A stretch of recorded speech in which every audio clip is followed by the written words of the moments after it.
미스스한 이야기. 오늘은 일본 쇼와 시대 최대 미제 사건으로 불리며 아직까지도 일본에서 구격이라 회자되고 있는 사건, BOAC 스튜디오스 살인 사건에 대한 이야기입니다. 2024년 1월 9일 일본의 국민 코미디언이자 원로 배우 겸 감독 기타노 다케시는 TV 아사히 개국 55주년 기념으로 제작된 드라마 스페셜 검은 복음의 제작 발표회에 등장했습니다. 기타노 다케시는 당시 66세의 나이로 종교라는 베일에 감춰진 미스터리를 파헤치는 노영사 역을 맡았죠. 검은 복음은 쇼와 30년대 일본에서 벌어진 실제 괴사건을 바탕으로 한 드라마입니다. 일본 문학의 거인 마츠모토 세이초가 쓴 동명의 소설을 원작으로 하고 있죠. 기타노 타케시는 이날 자리에서 출연 소감을 밝히는 한편 드라마의 모티브가 된 사건에 대해 일본 경찰 역사상 가장 무능하고 무도했던 사건이라고 언급했습니다. 바로 오늘 영상의 주제인 경찰의 오점으로 기억되는 BOAC 스튜디오스 살인 사건이죠. 1959년 3월 10일 오전 7시경 도쿄도 스가나미구에 거주하던 당시 중학교 1학년의 모즈카 마사오는 아침마다 집 앞에 대나무 숲으로 들어가 제누쿠 지강을 향해 소변을 보는 버릇이 있었습니다. 그날도 평소처럼 소변을 보는데 무언가 이상한 것이 보였죠. 강물 위에 여자 마네킹 같은 게 둥둥 떠다니고 있었습니다. 마사오는 당시 초등학교 4학년이었던 동생 카주오에게 강에 이상한 것이 있다고 말하고 학교에 가죠. 형의 말에 호기심을 느낀 카주오는 즉시 강가로 달려갔고 큰 인형이 강물 위에 누워 있는 것을 발견했습니다. 카주오는 주변에 떨어져 있던 돌멩이를 주워 인형 맞추기 놀이를 하다가 학교에 지각할까봐 서둘러 자리를 떠나죠. 방과 후 다시 인형 맞추기 놀이를 하러 강가를 찾은 카주오는 깜짝 놀라고 맙니다. 검은 제복을 입은 경찰들이 강을 에워싸고 있었거든요. 학교 가기 전에 보았던 게 커다란 인형이 아니라 여성의 시신이었던 겁니다. 카주오는 시신에 돌을 던지고 있었던 것이죠. 경찰 조사 결과 시신은 오늘날 영국 항공의 전신인 BOAC 항공사 소속의 스튜어디스 27세 타케가와 토모코 씨로 밝혀집니다. 타케가와 씨는 죽기 1년 전인 1958년 12월에 BOAC가 코밋 항공기 항로를 개설하면서 고용한 일본인 스튜어디스 8명 중 한 명이었습니다. 영국 런던 본사에서 교육을 받은 후 1959년 2월 27일에 귀국했고 시신으로 발견된 날부터 3일 뒤인 3월 13일에 도쿄와 홍콩으로 가는 첫 비행을 할 예정이었죠. 최초 목격자였던 마사오와 카주오가 시신을 마네킹이나 인형으로 착각한 데에는 그럴만한 이유가 있었습니다. 물론 나이도 어리고 실제 시신도 처음 봤던 것이기에 사건을 자각하기 어려웠던 것도 사실이지만 가장 큰 이유는 발견 당시 시신의 상태가 너무 온전해 죽은 사람으로는 보이지 않았던 것이죠. 시신은 머리끝부터 발끝까지 옷에 다 갇혀있고 강물 위에 반듯하게 누워있는 상태로 발견됐습니다. 초록색 투피스를 입고 있었고 속에는 블라우스, 속치마, 코르셋, 브래지어, 팬티를 켜켜 입고 있었죠. 신발은 없지만 발바닥 부분이 조금 다른 나일론 스타킹을 신고 있었고요.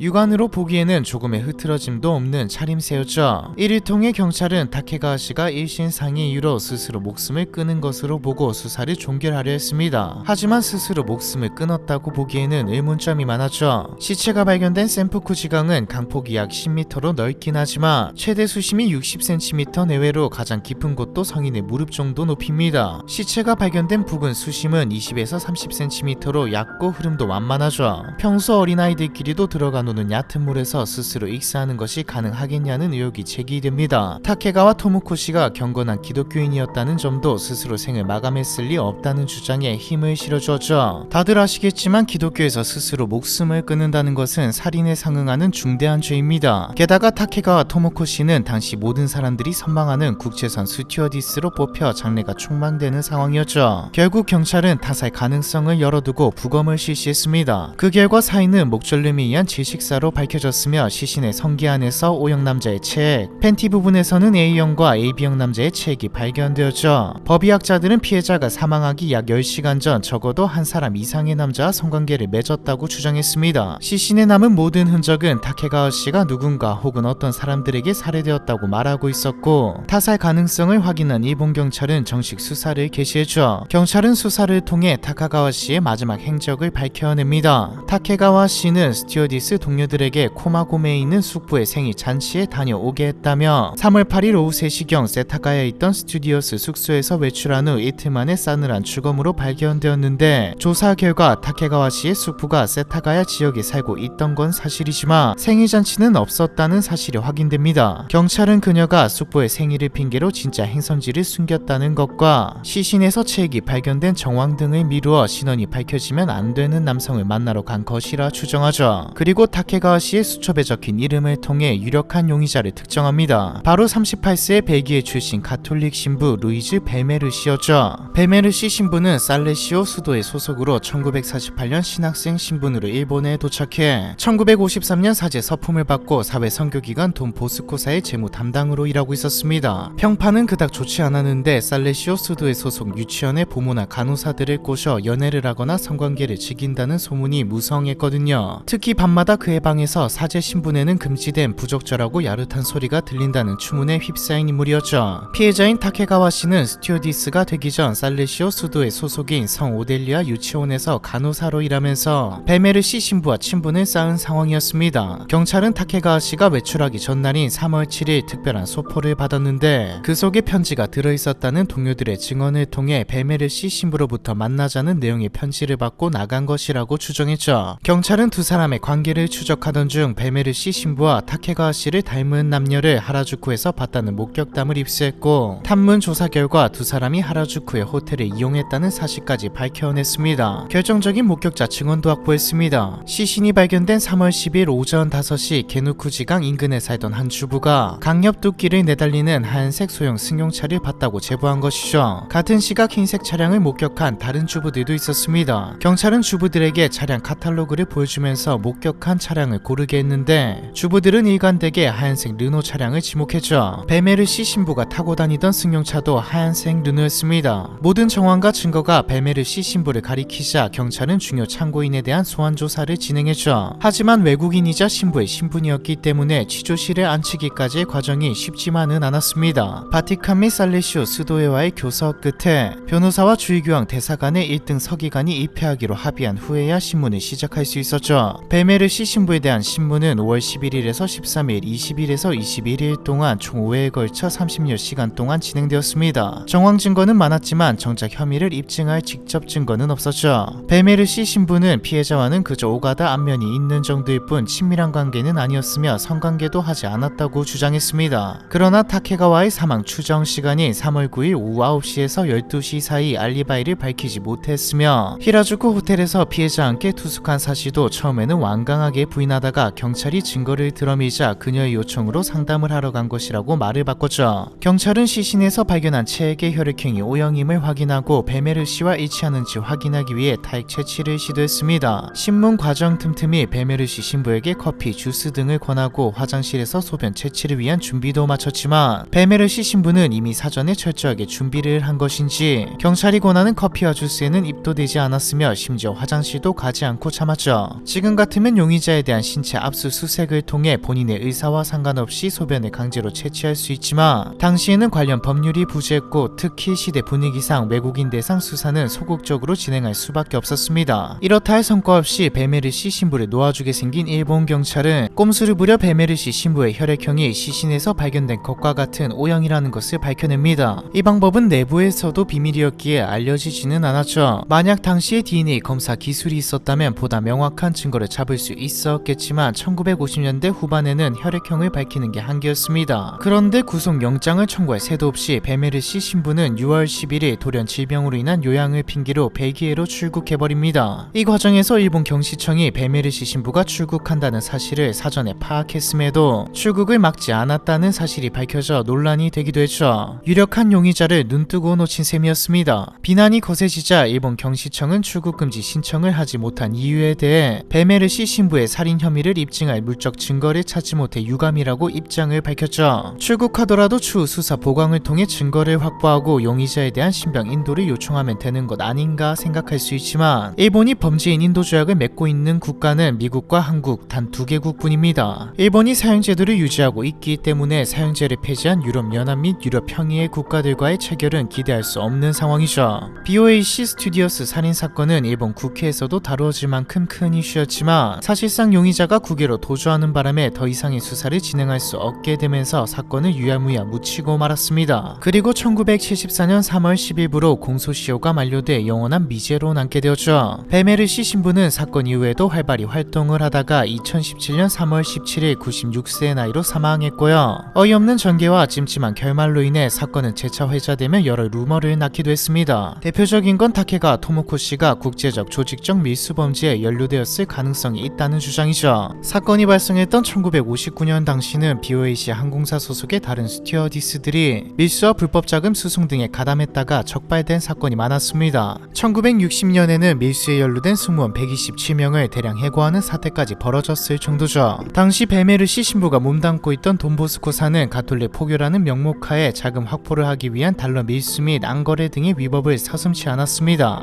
돈보스코사의 재정 담당인 베메르시 신부 본인이나 기관의 관리자가 피해자를 BOAC의 스튜어디스로 만들어 유럽에서 일본으로 비밀리에 달러를 밀수하는 운반책으로 쓰려 했고, 이 과정에서 갈등이 생겨 살해한 게 아니냐는 추측이죠. 그러나 이것은 어디까지나 추측일 뿐 사실로 밝혀진 건 아무것도 없습니다. 이런 음모론이 나오는 이유는 유치원에서 일하던 피해자가 BOAC의 스튜어디스가 된 가정이 석연치 않기 때문인데요. 당시 BOAC의 스튜어디스 적정 연령은 20에서 25세로 규정되어 있었지만 타케가와 씨는 규정보다 2살 많은 27세 나이에 시험 성적이 그닥 우수하지도 않았는데도 선발될 의혹을 샀습니다. 논란도 많고 의혹도 많았지만 사건은 결국 구욕이라는 이름으로 미제가 되어버렸죠. 지금까지 숱하게 영화화되고 드라마화되었지만 정작 진실은 아무것도 밝혀지지 않은 BOAC 스튜어디스 살인 사건에 대한 이야기, 이번 편은 여기까지입니다.